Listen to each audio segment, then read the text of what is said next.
the legislature, the 30th legislature, addressed the Juan Louis Hospital problem?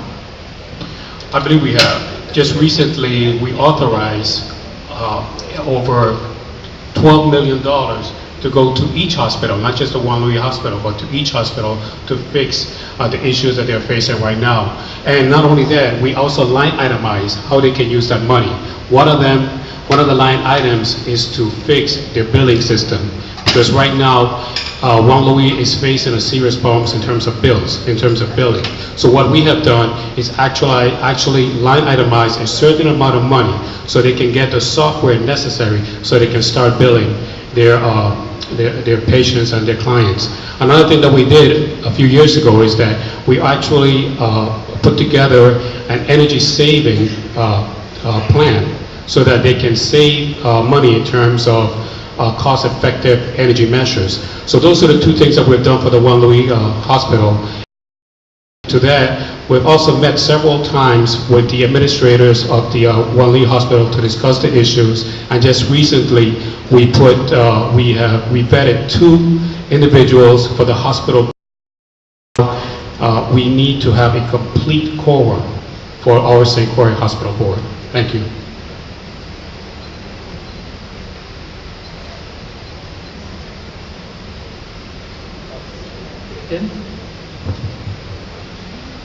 Thank you. Kenneth Giddens again.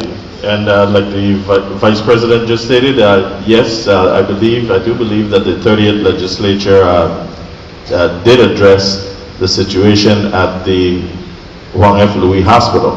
Now, we haven't completed all, but what we have done was pass measures so that we can grant millions of dollars to each of the hospital, like he stated. And again, one of the problems that we're having there that we can see is the billing and collections process. And like one of the new nominees to the board, who was like a fresh and breath ear just a couple of days ago, stated was that there's no reason why they can't be doing their billings within a matter of weeks.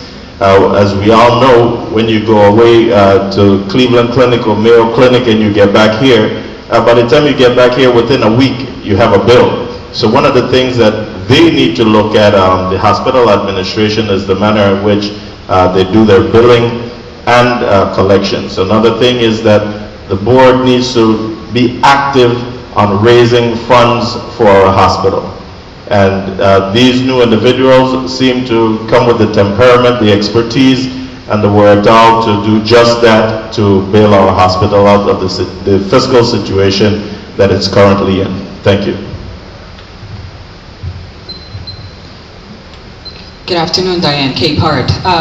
Time and time, we in the 30th legislature, we have met with the executive branch, we've met with the individuals, the CEO for the hospital, trying to see how we can help them with the challenges. As my colleagues mentioned before, that we did pass monies for them to get through this fiscal year. So I'm hoping with the new people that we just vetted in the Rules Committee would be able to bring things to the table that would be able to help them through some of the challenges. There are individuals that had strengths with billing. There are individuals who had strengths with management of private and public businesses. So there are many things that we can do. At this point, I think what we need to continue doing is looking at ways we can help with the uncompensated care, which is the hospital's biggest problem, and looking at ways that when we're talking about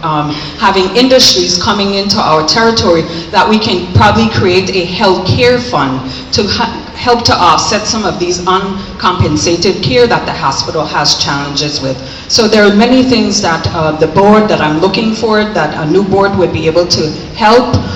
In the legislature, we working collectively with the CEO, the board, and even looking at ways how we can not eliminate boards, but actually see how we can diminish or merge the hospitals with their expenses. So there are many things that we can do as a body and as an executive branch to help the hospital through their challenges. Thank you. Good afternoon once again. What's wrong with the hospital? Well, the hospital has an energy cost that it cannot sustain. I've told you already that until we attack the energy issue, the problem in the Virgin Islands, we're going to hear it at the hospital, we're going to hear it for the business development, etc. So again, I go back to constructing a new power plant, as well as internally, the hospital has some administrative issues that is really not in our purview, that they need to straighten out. Until we stop playing politics with public service, we're going to have these issues in the hospital and other areas. And as was mentioned, there is a very high uncompensated care because of the hospital having to deal with, from these crime victims to these criminals who are hurt. So we have to find a direct fund in which the hospital can be subsidized to some degree. But I go back to saying energy, administrative procedures inside, from collections to proper billing for certain procedures. It's no magic trick. It's proper management. So I support the hospital, but I do believe when we continue to just throw money into paying the electric bill, we're wasting money. We might as well go towards constructing a new power plant to solve the problem, at least once and for all, to have a controlled energy cost. Right now we can't control the cost on a month-to-month basis, and the supplements which we've gone in the power purchase agreements, those are not solutions. I thank you very much for the time. Good afternoon again, and thank you for the question. My colleagues have touched on a number of initiatives that the 30th legislature has embarked on.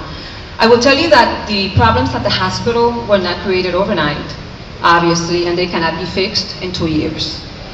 For as long as I have been in the legislature, the appropriations to the hospitals have declined consistently, while the uncompensated care has increased correspondingly. With a greater number of individuals that are uninsured, it becomes a greater financial burden on the hospitals. But we have a responsibility to care for the sick. And so the subsidy that was recently voted on, which is the borrowing that gives the hospitals a little bit over $12 million. And I say more than that because that's $12 million for the hospital, not including the fact that we also paid their electrical bills. And that we have paid their electrical bills in the past. We did it also in the 29th. So my colleague, Senator Nelson, is correct that the energy crisis is one we need to tackle if we want to improve the quality of life for everyone. Another initiative that we have done is to continue to fund the Women's Health Suite at the One We Hospital. Now, women can go there and you can have a mammogram done with a digital mammography machine. You can have your ultrasound. You can have your bone density done there as well. We also have legislation in our office that creates a physician compensation sharing model that would require the physicians that use the hospital facilities and build the insurance company to share a portion of their fee with the hospital, and that money will go towards capital improvement projects for the hospital. I think that hospitals and physicians must work together, and so thank you very much.